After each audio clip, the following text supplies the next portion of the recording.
જય શ્રી કૃષ્ણ વિદ્યાર્થી મિત્રો, આજે આપણે ધોરણ 6 પાઠ 13 ભારત ભૂપૃષ્ઠ, આબોહવા, વનસ્પતિ અને વન્યજીવન વિશેની જાણકારી જોઈએ. પાઠ 13માં કે ભારતનું ભૂપૃષ્ઠ, ત્યાંની આબોહવા. ભૂપૃષ્ઠ એટલે કે જમીન કેટલા પ્રકારની અને કઈ કઈ, રેતાળ, મેદાની, દરિયાઈ કાંઠાવાળી. તો આ બધી જમીનોના પ્રકાર, જેને આપણે ભૂપૃષ્ઠ નામ, ભૂ એટલે કે જમીન, પૃષ્ઠ એટલે કે એની ઉપરનું આવરણ.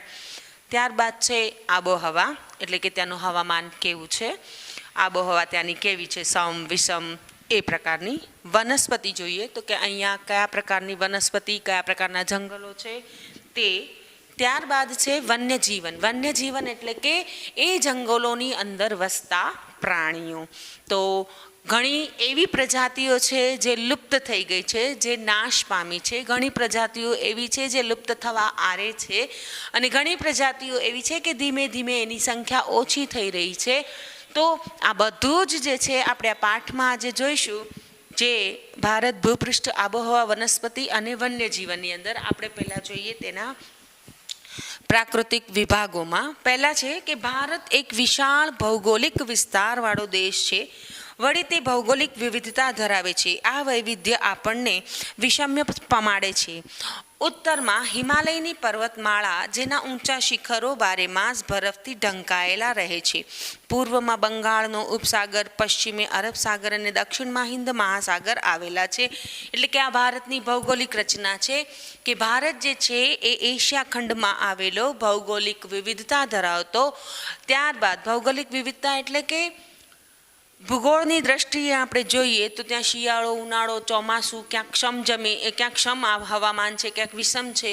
આવી બધી આબોહવાને કારણે એ ભૌગોલિક રીતે એક સરખું વાતાવરણ નથી, પરંતુ અલગ અલગ વિવિધતાવાળું આબોહવા જોવા મળે છે. ત્યારબાદ એની વૈવિધ્યતા, એની જે વિવિધતા છે, આપણી સંસ્કૃતિ છે, એ એવી બધી છે, વિવિધ પ્રકારની છે કે આ આપણને આશ્ચર્ય પમાડે તેવી છે. ત્યારબાદ આપણે જોઈએ તો કે ઉત્તરની અંદર હિમાલય પર્વત છે. ત્યારબાદ જે બારે માસ બરફથી ઢંકાયેલી રહે છે. પૂર્વમાં બંગાળનો ઉપસાગર આવેલો છે. ત્યારબાદ પશ્ચિમે અરબ સાગર છે. ત્યારબાદ દક્ષિણે જોઈએ તો હિન્દ મહાસાગર આવેલો છે. તો આ રીતે ભારત જે છે ચારે તરફથી મહાસાગરો તેમજ પર્વતોથી ઢંકાયેલો અને રક્ષાયેલો દેશ છે. ત્યારબાદ ભારત લગભગ 32.8 લાખ ચોરસ કિલોમીટર ક્ષેત્રફળ ધરાવતો દેશ છે. તે અંદાજિત વ્યાપ્ત ઉત્તરમાં કાશ્મીરથી લઈને કન્યાકુમારી સુધીની તેની જે લંબાઈ છે એ છે 3214 કિલોમીટર, અને પૂર્વમાં અરુણાચલથી પશ્ચિમમાં ગુજરાતના કચ્છ સુધી 2933 કિલોમીટર સુધીમાં તે વિસ્તરેલો છે. લાંબા સમુદ્ર કિનારા, ઊંચી ઊંચી પર્વતમાળાઓ, દૂર દૂર સુધી ફેલાયેલા નદીઓ અને મેદાનો, ઉબડખાબડ ઉચ્ચ પ્રદેશ અને કિનારાથી દૂર આવેલા ટાપુઓ જેવા વિવિધ ભૂમિ સ્વરૂપો અહીં જોવા મળે છે. આબોહવા અને વનસ્પતિની સાથે સંસ્કૃતિ અને ભાષાની વિવિધતા પણ આપણને ઊંડીને આંખે વળગે છે. આપણા રિવાજો અને પરંપરાઓમાં ભિન્નતાઓ જોવા મળે છે, અને આ વિવિધતા અને એક રાષ્ટ્રની ભાવના આપણને વિશ્વમાં એક વિશિષ્ટ ઓળખ અપાવે છે. ભારતના પ્રાકૃતિક વિભાગો આપણે જોઈએ તો ભારતમાં ભૂપૃષ્ઠના આધારે તેના પ્રાકૃતિક વિભાગો પાડવામાં આવ્યા છે. ઉત્તરમાં આવેલો મહદઅંશે હિમાલય એ સીમા રક્ષકનું કાર્ય કરે છે. શા માટે? કારણ કે આ પર્વતો ઊંચા ઊંચા હોવાને કારણે એ બીજા દેશોની જે હવા છે, ઠંડી હવાને રોકી રાખે છે, જે ભારતમાં તેને પ્રવેશવા દેતી નથી. માટે તે આપણું સીમા રક્ષક તરીકે પણ ઓળખવામાં આવે છે. તેથી ઉત્તર દક્ષિણ ફેલાયેલી સમાંતર પર્વતમાળાને 3 ભાગમાં વહેંચવામાં આવેલી છે. તેની છેક ઉત્તરમાં મહાહિમાલય કે હિમાદ્રી પર્વતમાળામાં વિશ્વનું સૌથી મોટું ઊંચું શિખર માઉન્ટ એવરેસ્ટ આવેલું છે. ત્યારબાદ તેની દક્ષિણે મધ્ય હિમાલય કે હિમાચલ નામથી ઓળખાતી પર્વતમાળા આવેલી છે, જ્યાં દર્શનીય સ્થળો અને યાત્રાધામો આવેલા છે.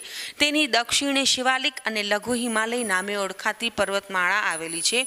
હિમાલયની દક્ષિણે ગંગા, સતલુજ સતલુજ, યમુના, બ્રહ્મપુત્ર અને તેની શાખા નદીઓએ ઠાલવેલા કાંપથી બનાવેલ વિશાળ મેદાન આવેલું છે. આ નદીઓની બનાવેલા મેદાન સમતલ અને ખેતી માટે ફળદ્રુપ ઉપજાઉ જમીન ધરાવે છે. ત્યાં વધુ ખેત ઉત્પાદન થતું હોવાથી મેદાનોમાં ગીચ વસ્તી જોવા મળે છે.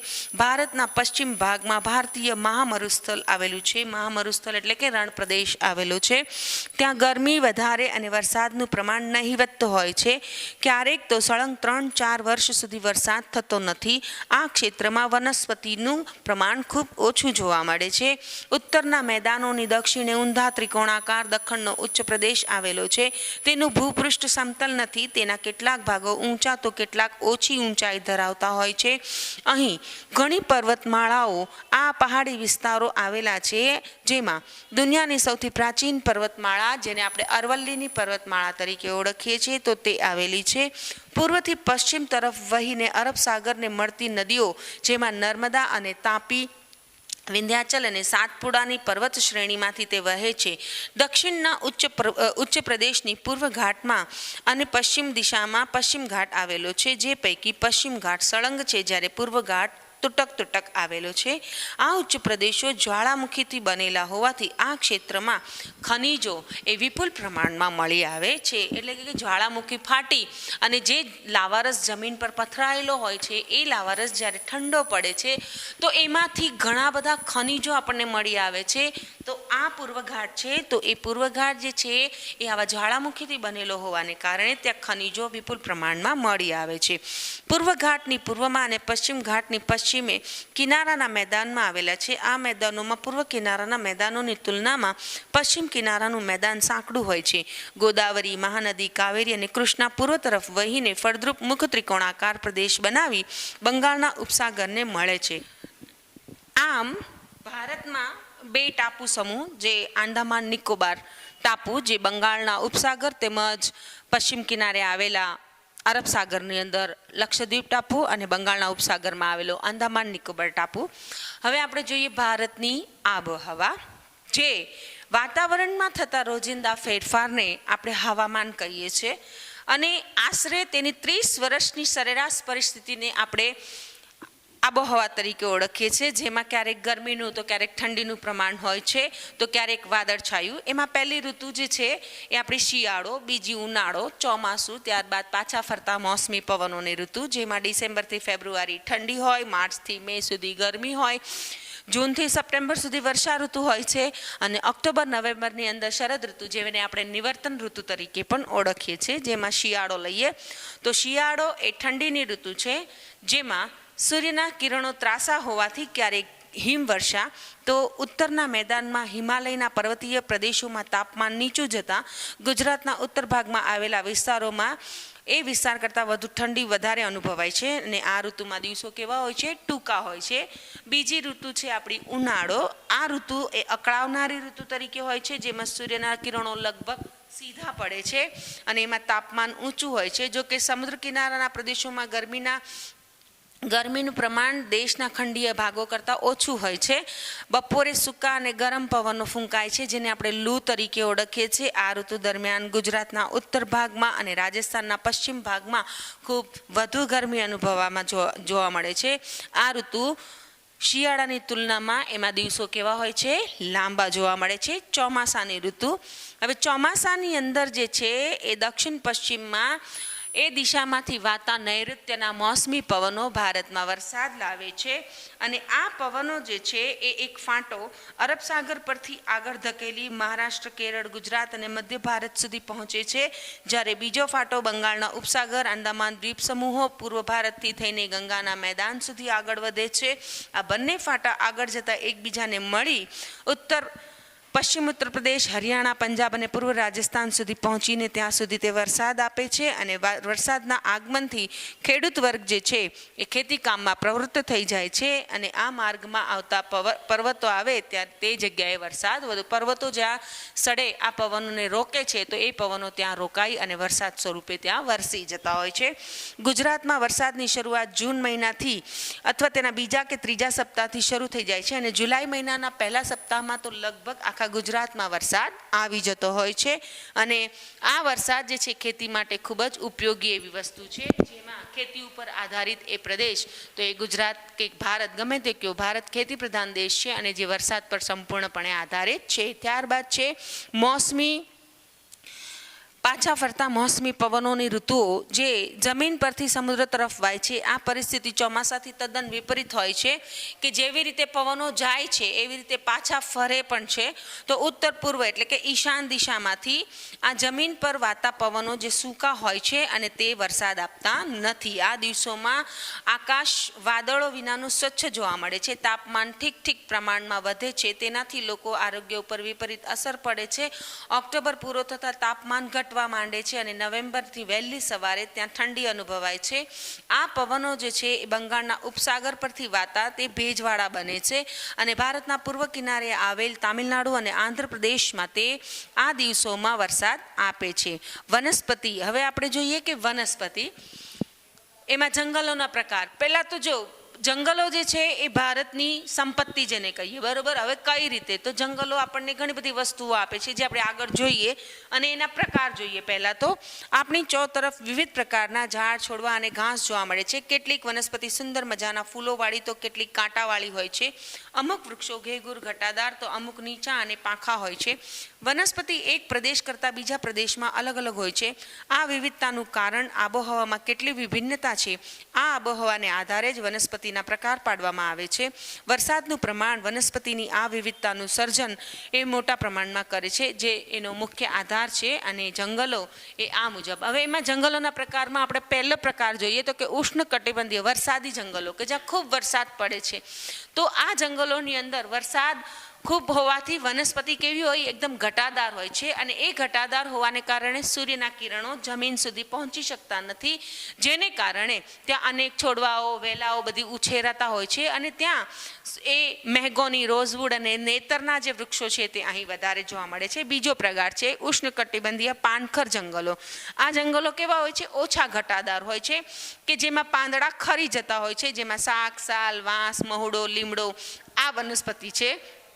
ત્યારબાદ સૂકા ઝાખરાવાળા જંગલો કે જેમાં ઓછા વરસાદવાળો જે પ્રદેશ હોય ત્યાં આ જોવા મળતું હોય છે, જે હરિયાણા, પશ્ચિમ ઘાટના પૂર્વીય ઢોળાવ અને ગુજરાતની અંદર. ત્યારબાદ છે પર્વતીય જંગલો જે પર્વતો ઉપર થતા હોય છે અને આ વિસ્તારમાં વનસ્પતિ જે એ જમીનથી, સમુદ્રની સપાટીથી લગભગ 1500થી 2500 મીટર ઊંચાઈએ આ વનસ્પતિ, જેમાં ચીડ, દેવદાર, પાઇન અને આ પર્વતો ઉપર ઉગતી જે વનસ્પતિ હોય એ શંકુ આકારની, સોયાકાર પાંદડા જે એના હોય કેવા હોય છે? એ શંકુ આકાર, સોયાકાર હોય છે અને એના આ આકારને કારણે જ એનું નામ શંકુદ્રુમ તરીકે પણ, શંકુદ્રુમના જંગલો, શંકુદ્રુમની વનસ્પતિ તરીકે ઓળખવામાં આવે છે.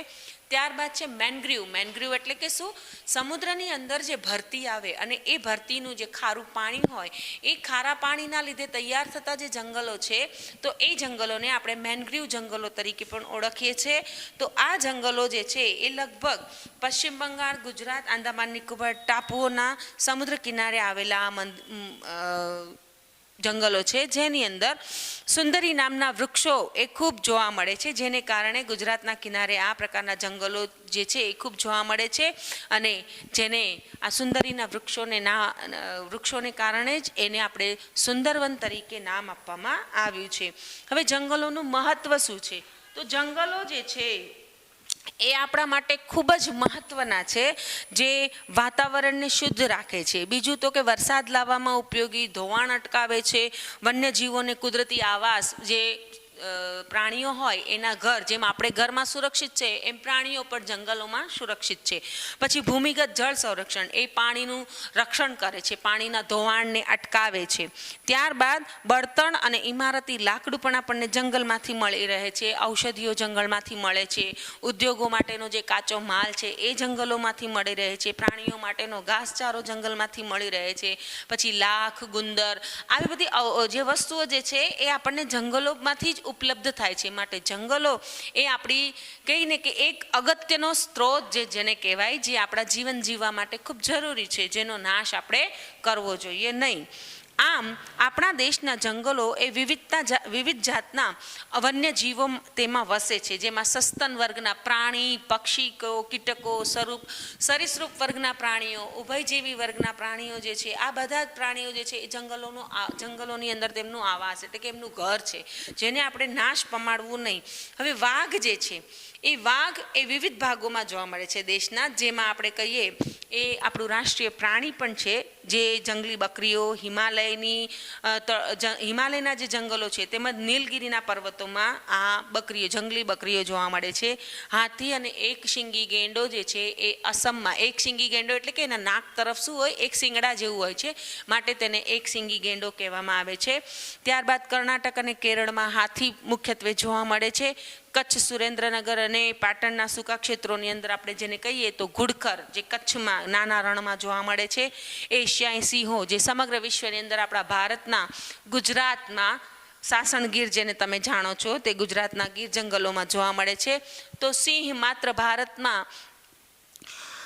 ગીરના જંગલમાં જ જોવા મળે છે અને એ ગુજરાતનું રાજ્ય પ્રાણી છે. સંરક્ષણના પ્રયાસોથી તેની સંખ્યામાં વધારો થયો છે. વન વિભાગ દ્વારા પ્રવાસીઓ માટે સિંહ દર્શનનું કાર્યક્રમનું આયોજન કરવાનું, એટલે કે આપણે ગીર જઈએ ત્યારે ખબર ત્યાં જંગલ સફારી જેને કહે, તો બસમાં બેસાડી અને તમને સિંહનું દર્શન કરાવવામાં આવે છે. એટલે સિંહ ફેમિલી, જે સિંહણ હોય, એના બચ્ચા હોય, એટલે કે પ્રત્યક્ષ તમને સિંહ બતાવવામાં આવે છે. આમ ભારતમાં પક્ષીની અનેક જાતિઓ જેવી કે સારસ, બતક, કોયલ, પોપટ, ઘોરાડ, ચીબરી, કાબર, સમડી, ગીધ, ગરુડ, ઘુવડ વગેરે પ્રાણીઓ એ આપણા પક્ષીઓ છે, વગેરે પ્રાણીઓ વસે છે. અને મોર એ આપણું રાષ્ટ્રીય પક્ષી છે. આ ઉપરાંત ભારતમાં ગુજરાત, ઓડિશા વગેરે રાજ્યોમાં સમુદ્ર કિનારે સમુદ્રી કાચબાઓ ઈંડા મૂકવા આવે છે. ત્યાં આપણને ઘણી બધી પ્રજાતિઓ જોવા મળે છે. તે પૈકી મોટાભાગની પ્રજાતિઓ એ બિનઝેરી છે. આમ આપણા દેશના જળાશયો એ જળ વિસ્તારોથી દૂર દૂર આવેલા ઠંડા પ્રદેશોના પક્ષીઓ જે શિયાળામાં બચ્ચા ઉછેરવા માટે આવે છે. ગુજરાતનું નળ સરોવર જે છે, જે ખીજડીયા થોડ, છારીઢંડ જે કચ્છમાં આવેલું છે, એ જગ્યાએ શિયાળા દરમિયાન અનેક વિદેશી પક્ષીઓ આવે છે, જેનો ઉછેર કરવામાં આવે છે અને એ સમય પૂરો થતાં પોતાના વતન પાછા જતા રહે છે. તો આ પક્ષીઓ જે છે તેને આપણે પ્રવાસી પક્ષી અથવા તો યાયાવર પક્ષી તરીકે પણ ઓળખવામાં આવે છે.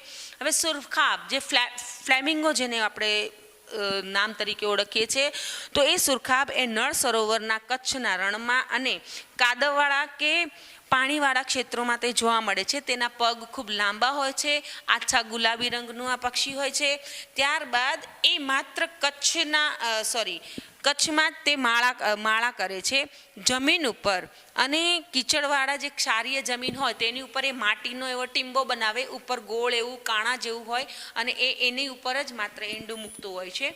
હવે આપણે જોઈએ અભયારણ્યો, રાષ્ટ્રીય ઉદ્યાનો અને જૈવ આરક્ષિત ક્ષેત્રોની અંદર જોઈએ તો કે વન્યજીવોની રક્ષણ માટે, બરાબર, આ જે પ્રાણીઓ જે છે એના રક્ષણ માટે થઈને આની રચના કરવામાં આવી છે, જેમાં અભયારણ્ય, રાષ્ટ્રીય ઉદ્યાન અને જૈવ આરક્ષિત ક્ષેત્ર, જેની રચના, અન્ય વિગતો અને ઉદાહરણ, જેમ કે પહેલું જોઈએ અભયારણ્ય, જે રાજ્ય સરકાર દ્વારા તેની સ્થાપના કરવામાં આવે છે, જેમાં પાલતુ પશુઓ મંજૂરી બાદ તેને ચરવાની છૂટ આપવામાં આવે છે, જે બાલારામ અભયારણ્ય અને નળ સરોવર પક્ષી અભયારણ્ય જે છે તે છે. ત્યારબાદ રાષ્ટ્રીય ઉદ્યાન, જે રાજ્ય અને કેન્દ્ર સરકારના સંકલનથી ચાલે છે, જે પાલતુ પશુઓને ચરાવવા પર સંપૂર્ણ તેમાં પ્રતિબંધ છે, જેમાં જંગલી પ્રાણીઓને જ રાખવામાં આવે છે, જે ગીર રાષ્ટ્રીય ઉદ્યાન અને વેળાવદર ઉદ્યાન જોવા મળે છે. ત્યારબાદ છે જૈવ આરક્ષિત ક્ષેત્ર, જે આંતરરાષ્ટ્રીય માપદંડો મુજબ તે આયોજિત કરવામાં આવે છે. તેમાં તમામ બહારની કોઈ પણ પ્રવૃત્તિ ત્યાં થતી નથી, માત્ર ને માત્ર કુદરતી આ પ્રવૃત્તિઓ જે છે